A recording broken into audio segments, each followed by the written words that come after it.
জাতির নেতৃত্বদানকারী এক মহিয়সী নারীর বিদায়। থেমেছে ব্যাটে বলের লড়াই, কলামে কলামে যেন ফুটে উঠেছে শোকের ভাষা। মুশফিক তামিমদের শ্রদ্ধা, প্রার্থনা আর বিদায়ের বেদনা। জাতির শোকের সঙ্গে এক হয়ে ক্রীড়া অঙ্গনও আজ শোকাহত। দেশের আকাশে সূর্য ওঠার সময় থেকেই কুয়াশার থেকেও ভারী হয়ে উঠেছে দেশবাসীর মন। এক এবং অভিন্ন শোকবার্তায় থমকে গেছে ক্রীড়া অঙ্গন, নীরব হয়ে উঠেছে ক্রিকেটের মাঠ। ইন্না লিল্লাহি ওয়া ইন্না ইলাইহি রাজিউন।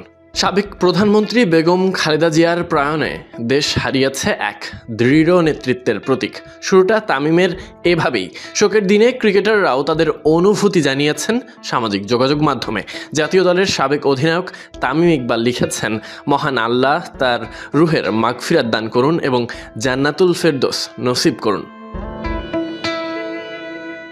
শোক প্রকাশ করেছেন অভিজ্ঞ উইকেটকিপার ব্যাটার মুশফিকুর রহিম।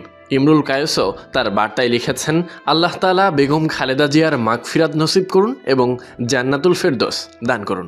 জাতীয় দলের আরেক ক্রিকেটার নুরুল হাসান সোহান লিখেছেন, ইন্না লিল্লাহি ওয়া ইন্না ইলাইহি রাজিউন।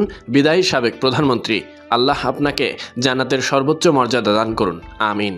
শোক জানিয়েছেন মমিনুল হক, ইয়াসির আলী রাব্বি সহ ক্রীড়াঙ্গনের আরও অনেক পরিচিত মুখ। সবাই একসাথে যেন এক ভাষায় বলছেন, এই ক্ষতি শুধু রাজনীতির নয়, পুরো জাতির। এই শোকের আবহে সম্মান জানাতে বাংলাদেশ ক্রিকেট বোর্ড স্থগিত করেছে বিপিএলের নির্ধারিত ম্যাচগুলো।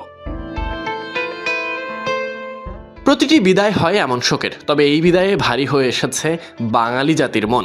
ক্রিকেটাররাও তো দিন শেষে তেমন। ক্রিকেট মাঠও নীরব হয়ে কোথাও কোথাও এমন ছোট বাক্য বিনিময়ে শ্রদ্ধা জানিয়ে জাতির এই শোকাবহ মুহূর্তে সামিল হয়েছে অনেকে। সামাজিক যোগাযোগ মাধ্যমে ক্রিকেটারদের এই শোকাবহ বার্তা এখন ছড়িয়ে পড়েছে সর্বত্র। Sadiq Ahmed, Sunny, BD cric time.